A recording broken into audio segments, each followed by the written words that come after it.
Vamos a saludar a aquellas personas que nos ven a través de las redes sociales, en especial de YouTube, de Facebook, perdón, también a través del canal de YouTube, a todos nuestros hermanos y amigos, e invitarlos aquí a San Robert, Missouri, Centro Cristiano Metamorfosis, una iglesia hispana donde todo el servicio gira en torno a Cristo. Y con este aplauso de la congregación,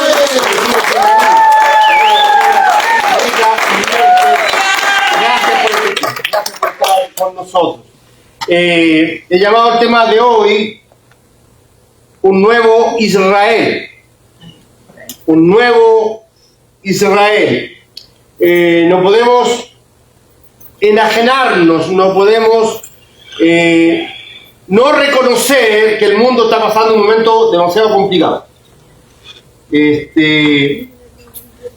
60 días le dieron a Irán para que se comprometiera a desmantelar todos los centros nucleares donde está purificando uranio con fines bélicos. Cumplidos los 60 días, como no hubiese respuesta de Irán, Israel atacó. Más tarde, Estados Unidos, socio estratégico de Israel, bombardea algunas de las bases nucleares de Irán y naturalmente Irán está respondiendo de manera muy violenta y la cosa se va a poner muy difícil. No estoy aquí ni para defender a Israel, ni para defender a Estados Unidos, ni para meterme en política exterior. Estoy aquí como pastor local de una pequeña congregación para tratar de explicarle a mi familia espiritual, a mi familia en la fe, qué dice la palabra de Dios respecto a Israel y la iglesia. Porque habiendo estallado el conflicto, las redes sociales también explotaron. Y he estado todo este tiempo revisando las redes sociales, estoy muy atento, y un alto porcentaje de mis buenos llamados cristianos a través del mundo enarbolan la bandera con la estrella de David diciendo: oremos por Israel, que Dios bendiga a Israel, cuidemos a Israel, que los ángeles peleen por Israel. Problema, y lo peor es que citan pasajes mal citados. Se aferran de un pasaje de Génesis 12:3, donde dice que Dios prometió: el que te bendiga yo lo bendeciré, y al que te maldiga yo lo maldeciré. Y eso lo atribuyen algunos hermanos a Israel. Dicen que cualquiera que bendiga a Israel, Dios bendecirá a esa familia, y cualquiera que maldiga a Israel, Dios bendecirá a esa persona.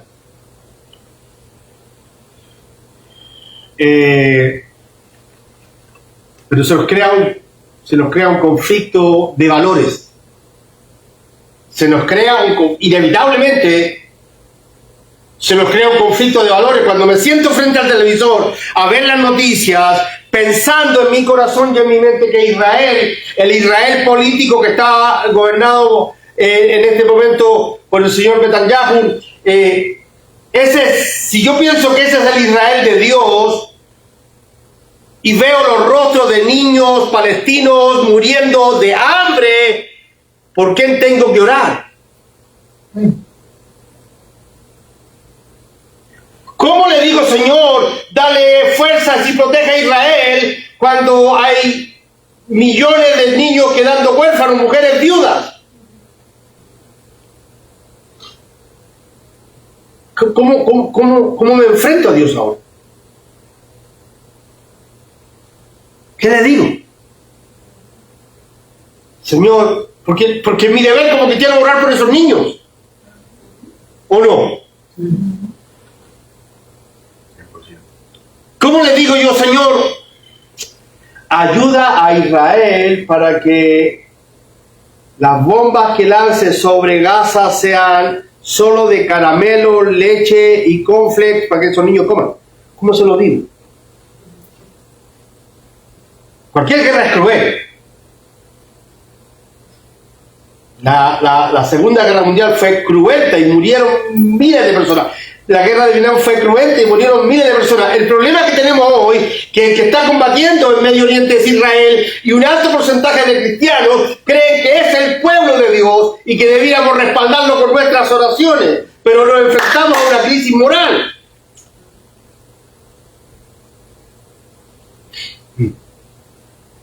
Ahora, no estoy aquí ni para atacar a Israel, al Israel político, ni para defenderlo de nada, ni tampoco estoy para hacer un juicio de valero con respecto a lo que está haciendo Estados Unidos en este minuto. La única intención es de que tengamos como iglesia una posición bíblica. Porque este es tema de conversación. Man. Los cristianos no solamente hablamos de Biblia, también tenemos que hablar de lo que pasa en la sociedad. Y la gente nos pregunta. ¿Saben por qué nos preguntan? Porque quieran o no quieran, saben que nosotros somos la luz del mundo. Amén. Que debiéramos tener una respuesta. A mí ya me lo han preguntado, hermano, yo le puedo mostrar mi teléfono, la cantidad de gente que me ha llamado a Chile, ¿qué dice? ¿Qué piensa? ¿Qué está pasando? ¿Tú que estás allá? Porque ellos creen que yo estoy al lado de los tanques y al lado de los camiones. Y yo le digo, no he visto ni Telemundo, estoy tan guapo. Mi hijo mayor, el hijo mayor que me saludó ese día, me dijo, papá, ¿qué piensas usted? Y contestarle a ese hombre es bien complicado.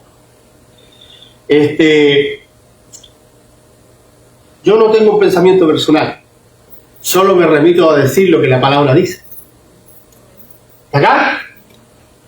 Lo invito a abrir sus Biblias en el Evangelio de Mateo, en el capítulo 21. Quiero que abra sus Biblias en Mateo 21, por ahí en el verso 33, vamos a tomar algunos versículos y vamos a conversar. No sé si voy a predicar, yo creo que voy a conversar con ustedes respecto a esta situación que estamos viviendo. Mateo capítulo 21, verso 33 en adelante. Escuchen otra parábola. Está hablando Jesús. Había una vez un hacendado que plantó una viña y la cercó con un muro y cavó en ella un lagar y edificó una torre, la arrendó a unos labradores y se fue de viaje. Cuando se acercó el tiempo de la cosecha, envió sus siervos a los labradores para recibir sus frutos. Pero los labradores, tomando a los siervos, a uno lo golpearon, a otro lo mataron y a otro lo apedrearon. Volvió a mandar otro grupo de siervos mayor que el primero y le hicieron lo mismo. Finalmente les envió a su hijo diciendo, respetarán a mi hijo. Pero cuando los labradores vieron al hijo, dijeron entre sí, este es el heredero, venga, matémonos y apoderémonos de su heredad. Y echándole mano lo arrojaron fuera de la viña y lo mataron. Cuando venga pues el dueño de la viña, ¿qué hará a esos labradores? Esta pregunta la está haciendo Jesús a un grupo de personas, y esas personas responden, ellos respondieron, llevará a esos miserables a un fin lamentable y arrendará la viña a otros labradores que le paguen los frutos a su tiempo. Jesús le dijo, ¿nunca leyeron en las Escrituras la piedra que desecharon los constructores, esa en piedra angular se ha convertido? Esto fue hecho de parte del Señor y es maravilloso a nuestros ojos. Por eso les digo, ojo, aquí, yo quiero que pongan atención a lo que están leyendo. Por eso les digo que el reino de Dios les será quitado a ustedes y será dado a una nación que produzca los frutos del reino, y el que caiga sobre esta piedra será hecho pedazo, pero sobre quien ella caiga lo esparcirá como polvo. Al oír las parábolas de Jesús, los principales sacerdotes y los fariseos comprendieron que él hablaba de ellos. Y cuando procuraron prender a Jesús, tuvieron miedo de la multitud, porque ellos lo tenían por profeta. Dios bendiga su palabra. Amén. Ya se dieron cuenta por dónde vamos. Todas las parábolas de Cristo fueron para Israel. No fueron para la iglesia porque la iglesia no existía. Nosotros extraemos de la parábola verdades tremendas como esta, que nos va a dar una postura frente a los conflictos bélicos que tiene el Israel político. Israel político le llamamos al Israel que hoy está en conflicto con Irán y que está en conflicto con los terroristas de Hamas y Hezbollah. Dicho sea de paso, y déjeme hacer un paréntesis que es importante que también entienda mi postura política y social. Creo que después de lo que hizo Hamás de secuestrar gente, Israel tiene todo el derecho a defenderse y a defender su territorio, como cualquier otra nación lo haría. Mi problema es si nosotros como cristianos consideramos que cada movimiento bélico de Israel tiene que ver con una postura de Dios sobre ellos. ¿Es Israel el pueblo de Dios? ¿Es Israel el Israel político que está combatiendo contra Irán? Es bien importante entender el trasfondo histórico de cómo va todo esto. Dios, antes de Israel, ya trataba con el mundo entero. Mucho antes de que Israel existiera como nación, Dios ya trataba con el mundo. Porque no fue un judío al que le dio la orden de construir un arca.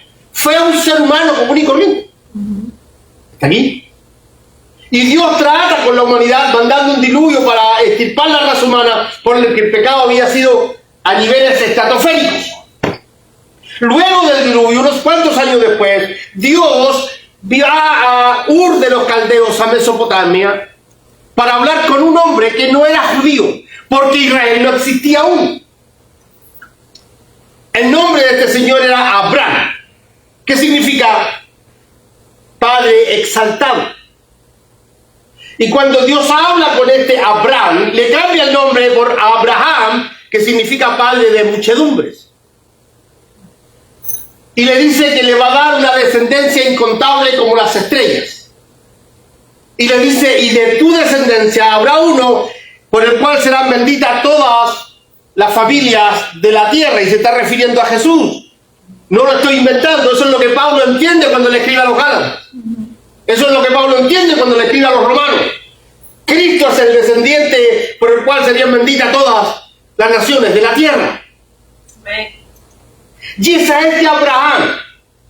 Es a él al que Dios le dice, y cualquiera que te maldiga yo lo maldeciré, y cualquiera que te bendiga yo lo bendeciré. No es a Israel. Israel comienza a existir 530 años después de esta conversación. No le podemos aplicar ese pasaje a Israel. ¿Me estás siguiendo con la idea? Dios tiene un plan eterno.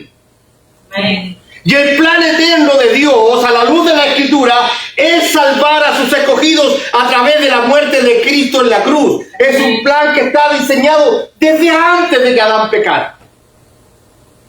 Israel es un instrumento más en las manos de Dios para que se cumpla el plan. Dios forma a Israel a través de Abraham para que de Israel primero aparezca la ley, que haga la luz. La ley viene siendo como la luz, el espejo donde todo el mundo, judíos, musulmanes, talibanes, cubanos, boricuas, chilenos, todo el mundo al enfrentarse a la ley tendrá que considerarse un inmundo pecador, porque la ley nos acusa de que no somos capaces de vivir la santidad que Dios demanda. Y eso lo hace a través de una nación llamada Israel. Nadie le puede quitar esos méritos a ese pueblo. Pablo se lo dice escribiendo a los romanos. ¿Tiene algún beneficio ser israelita o judío? Por supuesto. Dice Pablo, a ellos le fueron dados los oráculos, a ellos le fueron dadas las profecías, a ellos le fueron dadas la ley. Por ellos vino el Salvador. Aleluya. Israel es un instrumento en las manos de Dios, así como lo fue Abraham. Debía cumplir una función. Israel tenía la función de ser la luz del mundo. Israel tenía la función de anunciar al Mesías Salvador. Israel tenía la función de abrir las puertas para que el mundo viniera a Dios. El problema con Israel es que no entendió la idea y cerró las puertas. Y se adueñó de Dios. Imaginó al resto de los seres humanos. Ningún hombre que no sea circuncidado al 8º día de nacer, ningún hombre que no guarde la ley, ningún hombre que no guarde las tradiciones de nuestro pueblo puede tener una relación con Dios. Serán considerados pecadores, sucios, inmundos.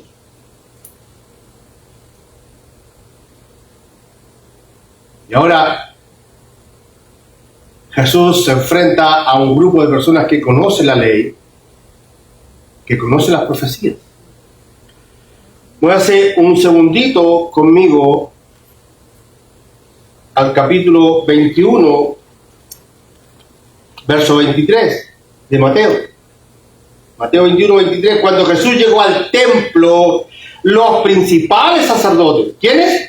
Los principales sacerdotes, no cualquier sacerdote, no el último sacerdote, los principales sacerdotes y los ancianos del pueblo, es decir, los que pertenecían o formaban el Sanedrín, se acercaron a Jesús mientras Jesús enseñaba, diciendo: ¿con qué autoridad haces esta cosa y quién te dio esta autoridad? ¿No has pasado por las escuelas rabínicas? No perteneces a la casta de sacerdotes, no perteneces a los ancianos del pueblo. ¿Quién te autorizó a ti a dar estas clases y a enseñarle a la gente y poner a exaltar al pueblo? ¿Quién te autorizó? Y Jesús, sabiendo por dónde iba, le dice: déjenme preguntarles algo. Si me contestan, yo contesto. El bautismo de Juan era del cielo o de la tierra.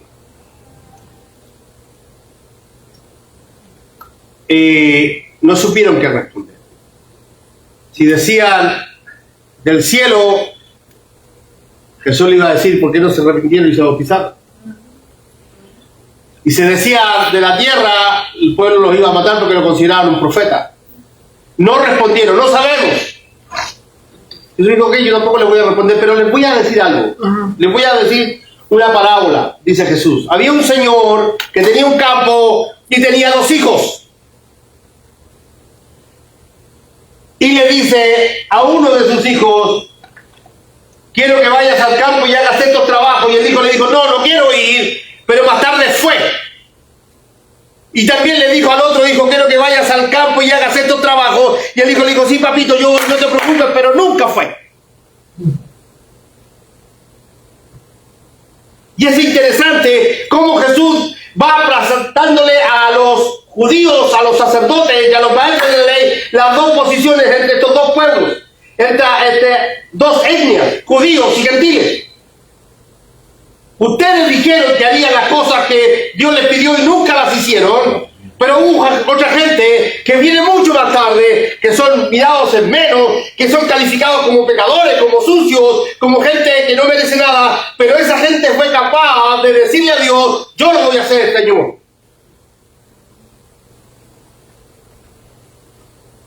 Verso 31. ¿Cuál de los 2 hijos hizo la voluntad del Padre? El primero, respondieron ellos. Jesús les dijo: en verdad les digo que los recaudadores de impuestos y las rameras entrarán al reino de Dios antes que ustedes. Hermano, por favor, póngase en el tiempo. Está hablando Jesús con los líderes religiosos, con sacerdotes, con escribas, con gente que conoce teología judía, y Jesús les está diciendo en sus barbas: las prostitutas y los cobradores de impuestos, que son considerados marginales socialmente, inmorales, pecadores y sucios, van a entrar primero al reino que ustedes, que son los dirigentes de Israel. Pero Jesús no quedó contento con eso. Y les dice: les voy a mostrar una segunda explicación. Hay un señor que tiene una viña y la cerca. Ese cerco es prototipo de las murallas de Jerusalén. Cava un pozo y hace un lagar, edifica una torre, prepara su viña y se la arrienda a unos labradores.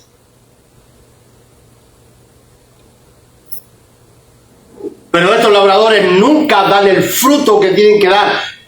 ¿Cómo se hacían esos negocios en ese tiempo? Acuérdense que la ley prohibía estrictamente que un judío vendiera la tierra. Ningún judío podía vender la tierra que Dios le había dado en Canaán, porque no era de ellos, era de Dios. La podían permutar. Entonces, ¿cómo se rentaba? No era por dinero en realidad. Lo que hacían los judíos que tenían terrenos grandes, le decían a alguien: te la voy a rentar, y cuando llegue la hora de la cosecha, un porcentaje de la venta del fruto es mía. Si no, dame parte del fruto y yo lo vendo. Si vas a cosechar sandías, un porcentaje de esas sandías son mías, de ahí yo me pago porque tú estás usando mi tierra. Cuando llegó el tiempo de que el dueño del terreno mandara a sus siervos a buscar el fruto, los campesinos que estaban rentando esa tierra, dice que los mataron, los golpearon. Lo está diciendo Jesús. En la parábola, estos siervos que fueron apiedrados y que fueron golpeados están representando a los profetas, que durante muchos años Dios ha enviado a Israel para decirle a Israel: reaccionen, están mal, así no funciona, no es lo que Dios quiere, reaccionen. Y no lo estoy inventando. No es que el pastor Miguel esté tratando de buscarle al texto una explicación. Si usted mira el capítulo 23 de Mateo, verso 37, Mateo 23, 37, se va a encontrar con estas palabras de Jesús: Jerusalén, Jerusalén, la que mata a los profetas y apedrea a los que son enviados a ella. ¿Cuántas veces quise juntar a sus hijos como la gallina junta a sus polluelos debajo de sus alas y no quisiste? Esta parábola de la viña del Señor que manda a sus obreros a buscar, a sus siervos a buscar el fruto de la tierra y que son torturados, golpeados y muertos, está hablando de los profetas que durante siglos fueron a Israel a pedirle a Israel que enderezara su senda. Entonces Jesús le dice algo que naturalmente los maestros de la ley que están hablando con él no pueden entender, porque Jesús ahora empieza a hablar de él. Y es imposible que los maestros de la ley vean en el carpintero, en el nazareno, el cumplimiento de esta parábola. No lo pueden ver. Y Jesús le dice: entonces el dueño de la viña envía a su hijo. A mi hijo sí lo van a respetar. Y los labradores malvados dicen: él es el hijo, matémoslo y quedémonos con la herencia. Ese hijo es Cristo, que está siendo enviado por el Padre. ¿Está acá? ¿Lo ve? Está en el texto. Este hijo es Cristo. Y dice la parábola, Jesús la pinta tan clara, hermanos. Dice que los labradores malvados tomaron al hijo y lo sacaron fuera de la viña. Tal cual como sacaron a Jesús de Jerusalén y lo llevaron hasta el Gólgota. Jesús no muere dentro de la ciudad, no muere dentro de la viña, muere en el Calvario, fuera de la ciudad. Jesús está viendo con sus ojos del alma lo que le va a ocurrir a él en unos días más. Hermano, por favor entienda, cuando Jesús llora en el Getsemaní: Padre, si es posible que esta copa no pase por mi boca, pero hágase tu voluntad, no está poniendo en juego nuestra salvación. Jesús en el Getsemaní no ora porque tiene miedo a morir. Jesús dijo: no me están quitando la vida, yo le estoy dando, yo le estoy ofreciendo. Jesús llora con un sentimiento patriótico. Jesús sabe que al momento de ir a la cruz, Israel queda fuera del pacto. Ese es el dolor de su corazón, que su pueblo quedará fuera del pacto. Cuando Jesús se reúne con los discípulos para comer la Pascua y convertirla en la primera cena o primer culto de comunión, hay un brindis que él no hace. Se debía brindar 4 veces después de cada canción, cada salmo. El cuarto brindis Jesús dice: no voy a beber esta copa, la beberé con los míos. Y hay gente que interpreta que se refiere a que cuando él venga beberá esa copa con nosotros. No, hermano. La copa a la que se refiere es el Getsemaní, en la cruz. Por eso Jesús le dice al Padre: no quisiera beber esta copa, esta es la 4ª copa, yo me la quiero beber, pero si es tu voluntad, que se haga tu voluntad. Porque esa copa se la está tomando por nosotros. ¿Alguien está acá? Cuando Dios le dice a Abraham: en tu descendencia serán benditas las naciones de la tierra. En esa frase también está tu nombre, hermano. Dios está pensando en nosotros. Y ahora Jesús le dice a esta gente que al hijo del dueño de la viña lo sacan de la ciudad y lo matan. Y Jesús los hace participar, los quiere comprometer, quiere que ellos abran la boca y digan lo que piensan para que ellos mismos se entrelacen en sus palabras.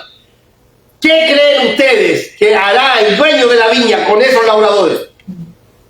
Respuesta de los sacerdotes, respuesta de los maestros de la ley, respuesta de los ancianos de Israel. Seguramente que los hará pagar con su vida. Los va a castigar severamente. Y le dará la viña a otros labradores.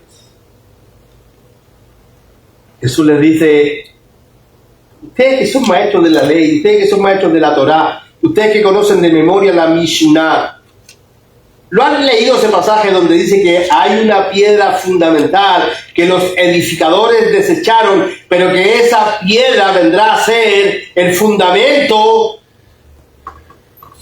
del edificio? Y luego dice, esto lo ha hecho el Señor, y es maravilloso. ¿Qué es lo que ha hecho el Señor? No solamente el Señor Dios ha hecho que Cristo sea la piedra angular, sino que el Señor Dios ha hecho que los edificadores, que son los judíos, rechacen a Jesús. Esto lo ha hecho el Señor. Por eso les digo, y esto es tremendo, hermano, usted tiene que llegar a su casa, leerlo con calma y digerirlo. Por eso les digo, dice Jesús, a los judíos, a los maestros de la ley, por eso les digo, el reino de Dios les será quitado a ustedes. El reino de Dios les será quitado a ustedes. Y les será entregado a otra nación, a otra gente.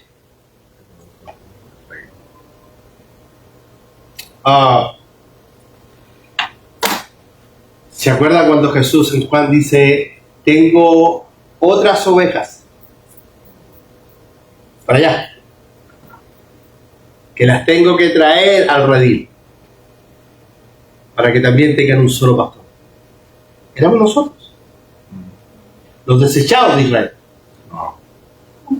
Nosotros, los gentiles. Pero yo quiero que hacer y remarcar en la frase, el reino de Dios les será quitado a ustedes. Durante 2000 años el reino de Dios, de Abraham a la cruz, estuvo en manos de Israel, pero Jesús al ir a la cruz se los quitará para pasárselo a otra gente. Gente que fuimos mal vistos, mal mirados por los judíos. Sucios gentiles.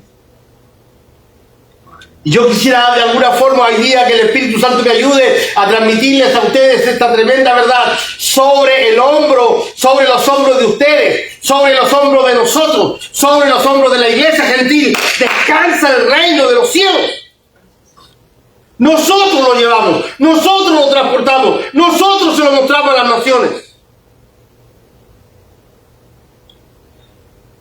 Dicho de manera simple, para ser pueblo de Dios, lo primero que hay que hacer es recibir a Cristo como Señor.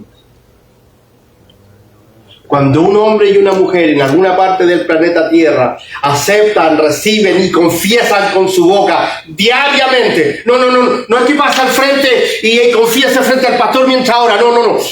Cuando Pablo habla de confesar para salvación, habla de una confesión diaria, un constante confesar: soy cristiano, soy salvo, soy hijo de Dios, Cristo es mi rey. Es una confesión de vida, constante. Cualquier hombre y cualquier mujer que confiese que Jesús es el Señor se convierte en pueblo de Dios.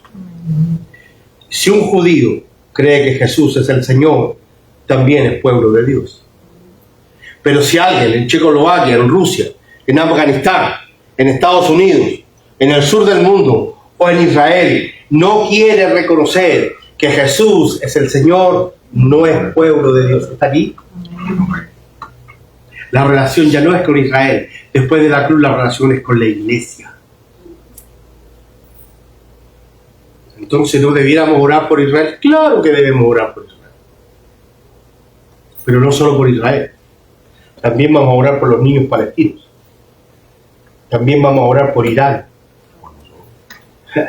Porque de todas partes del mundo Dios levantará pueblo. De todas partes del mundo Dios levantará pueblo. Lo ha estado haciendo hace 2000 años. Y lo seguirá haciendo hasta su venida. Porque la única señal fehaciente y clara del retorno del Señor es que el Evangelio sea predicado en todo el mundo. Amén. Así que no tenga miedo de reconocer que usted es pueblo de Dios. Y tampoco no tenga miedo en aclarar que este Israel político que está matando gente no es pueblo. Es tan grave la confusión que hemos convertido a Israel como en un fetiche. Es tan grave la confusión que hemos convertido a Israel como nación como en un amuleto de la buena suerte. Si tengo una buena relación con Israel, Dios me va a velar con más gracia, con más amor, con más cercanía. Por eso que hay gente que se desespera por colocar lo antes posible en su iglesia una bandera con la estrella de David o algún candelabro de los 7 candiles ahí, porque mientras más nos parezcamos a Israel, más cerca vamos a estar de Dios. Hace unos años atrás sufrí el impacto de tener de cerca la palabra cáncer. Mi esposa empezó a sentirse enferma. La llevé al médico en North Carolina. Encontraron que tenía demasiado líquido en el cuerpo, le apretaban las piernas y quedaba el hoyito hecho en la pierna y no volvía la piel a su normalidad. Un médico muy joven le dijo: tú estás llena de agua en el cuerpo, déjame ver qué está pasando. Le hacen otros exámenes y se dan cuenta que tiene problemas en la tiroides. Le hacen otro examen y encuentran una masita. Le hacen una biopsia y es cáncer. Me llaman y tú sabes, cuando alguien te llama, un médico te dice: mira, y los americanos que son tan amorosos para decir las cosas, Sí. con tanto cuidado que lo dicen. Me dijo: tu esposa tiene cáncer. ¿What? Estábamos a punto de irnos a un retiro espiritual con toda la iglesia Nuevo Pacto a un lago por un fin de semana completo en la presencia del Señor, adorando a Dios a la orilla del lago y teniendo un tiempo de recreación. Y yo dije: ¿qué hago? Suspendo todo. Mi esposa me dijo: no se va a suspender nada. A mí no me van a sacar el cáncer mañana, así que tú tranquilo, vamos al retiro. Pero la palabra cáncer afecta. Hermano, y fue un momento muy difícil. Y en la iglesia americana donde nos congregábamos, porque era una iglesia americana igual que acá, la iglesia de Dios que nos prestaba el Fellowship Hall para poder adorar, el administrador de la iglesia, que siempre nos abría la puerta, nos prendía la luz, un señor muy amable, muy cristiano, cuando se enteró me abrazó y me dijo: vamos a estar orando por ti. Me dijo: dame el nombre de tu esposa, por favor. Yo se lo di, lo anoté en un papel. Me dijo: mira, tenemos un misionero que está en Israel. ¿Ya? Y cuando tenemos a una persona enferma, tenemos un problema grave, le mandamos el nombre del problema o le mandamos el nombre de la persona, él lo enrolla en un papel y lo mete en alguno de los huequitos del muro de los lamentos en Jerusalén. For what? Porque cuando los misioneros oran frente al muro de los lamentos, deja la payasada, papito. Ahí se acabó la amistad con el administrador de él. Ni es el muro de los lamentos que me responde. Y eso es un acto de fetichismo, es un acto de superstición. Es como aquellos hermanos que tienen la Biblia abierta en su casa en la noche abierta en el Salmo 91. ¿Por qué tienen abierta la Biblia amarilla, las páginas llenas de polvo? No, porque el Salmo 91 nos protege. No, la Biblia no te va a hacer ningún efecto si no la lees y no la crees. La Biblia no es un amuleto. El muro de los lamentos no tiene respuesta para mí. Jerusalén como ciudad no tiene respuesta para mí. La respuesta del cristiano viene de Cristo. Alzaré mis ojos a los montes. ¿De dónde vendrá mi socorro? Mi socorro viene de parte de Jehová, el el que hizo los cielos y la tierra, no viene de Jerusalén. Qué bueno que me están escuchando por un momento, sé que alguien quedado dormido.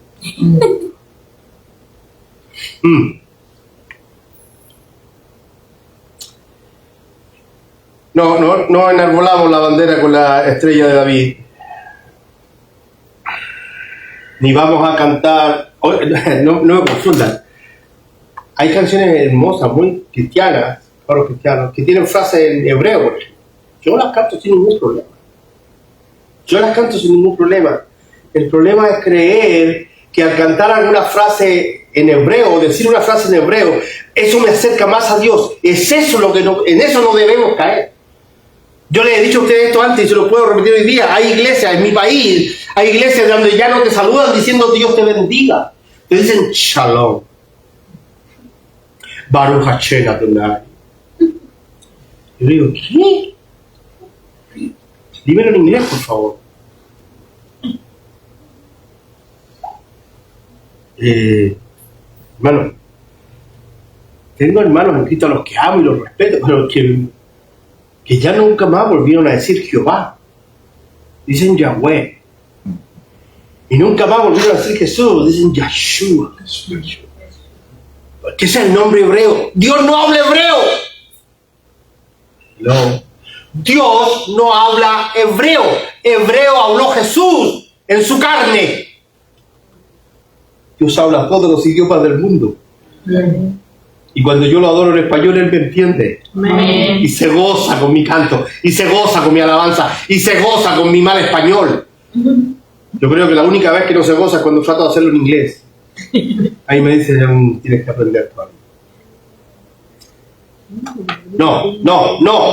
No somos la continuación de Israel. Somos el nuevo Israel. Amén. No somos la continuación de Israel, somos el nuevo Israel. Eso dijo Dios en los profetas, eso dijo Dios en Jeremías. Estoy formando un pueblo, un verdadero Israel, y pondré mis leyes en sus mentes y en sus corazones. Déjeme cerrar esta humilde intervención citando al apóstol Pablo en el libro de Efesios.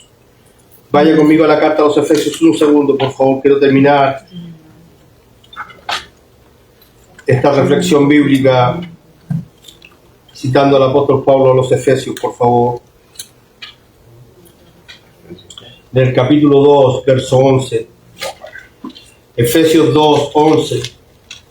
Por tanto, recuerden que en otro tiempo ustedes los gentiles, nosotros, en la carne, que son llamados incircuncisión por la tal llamada circuncisión, es decir, por los judíos, hecha en la carne por manos humanas. Recuerden que en ese tiempo ustedes estaban separados de Cristo, excluidos de la ciudadanía de Israel, extraños a los pactos de la promesa, sin tener esperanza, sin Dios en el mundo.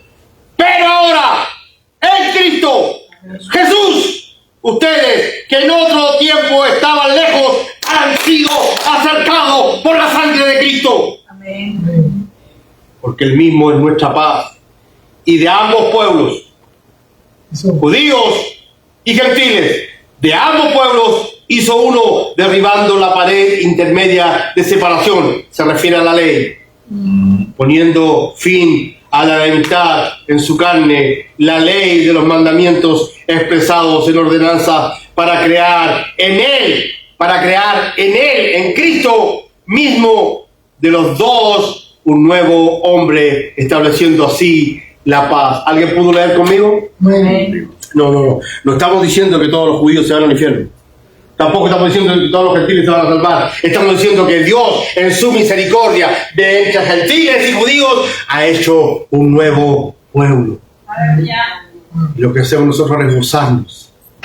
Porque estábamos lejos de los pactos, porque no entendíamos nada de la Mishnah, porque no entendíamos nada de la Torá, porque no entendíamos nada de lo que era el Pentateuco. Pero aún a pesar de nuestra ignorancia, en Cristo fuimos recogidos, fuimos llamados. Será maravilloso aquel día. Yo sé que hoy día hay gente preocupada. Me llamaron algunos amigos de Chile, cristianos, me dicen, Miguel, estamos preocupados. ¿En qué va a terminar esto? Yo digo, no sé en qué va a terminar. Lo más probable es que se ponga peor. Lo más probable es que se ponga peor. Lo más probable es que suba el petróleo. Lo más probable es que escasee el agua. Lo más probable es que los alimentos se pongan inalcanzables. Pero de una cosa estoy seguro. Yo soy pueblo de Dios. Amén. Y Él me va a proteger. Él me va a cuidar. Él va a estar con los míos. Él va a estar con mis hijos. Él va a estar con mis nietos. Y como dijeron los jóvenes hebreos frente al monumento de Nabucodonosor, aún así, si no me protegieran, nunca dejaré de alabar. Amén. Nunca dejaré de honrarlo. Porque no estoy aquí porque Él me da, no estoy aquí porque me cuida, no estoy aquí porque me bendice, estoy aquí porque me ama con amor eterno. Me llevó Él en la cruz y me salvó. Amén. Será maravilloso aquel día. Será maravilloso aquel día. Cada vez que me lo imagino, me conmuevo. Cuando nos avisen que es hora de pasar hasta el trono, y el trono estará allá, un inmenso trono blanco. Cristo estará ahí al lado del Padre. Y nos llamará y nos dirá, señores, pasen, van a recibir sus coronas. Y multitudes de millones de personas estarán alrededor y nosotros iremos por ese pasillo al medio hacia el trono. Y cuando fuéramos caminando, alguien preguntará, ¿y estos quiénes son? ¿De dónde salieron? Y alguien dirá, de grandes tribulaciones. Amén. ¿Y por qué visten de blanco? ¿Por qué sus túnicas son blancas? Porque las lavaron en la sangre del Cordero. Amén. Oh, gloria a Jesús. Yo estaré ahí, yo sé que tú estarás ahí. Y podemos adorarlo y bendecirlo y reconocer que durante todo el peregrinaje en esta tierra, con sufrimiento, con dolores, con guerra, Él siempre estuvo con nosotros. Amén. Aleluya. Seguramente pondrán una corona en nuestras cabezas para reconocer que fuimos capaces de ser fieles durante el sufrimiento. Pero cuando Él se acerca a nosotros, nosotros nos vamos a inclinar frente a Él. Tomaremos nuestras coronas y las pondremos a sus pies. Porque solo Él puede ser adorado. Sí, Señor. Porque solo Él puede ser bendecido. Porque solo Él puede ser exaltado. Dios. Nosotros somos su pueblo. Amén. Confíe en eso. Amén. Póngase de pie que vamos a orar. Padre, voy a tu santa presencia en el nombre de Jesús.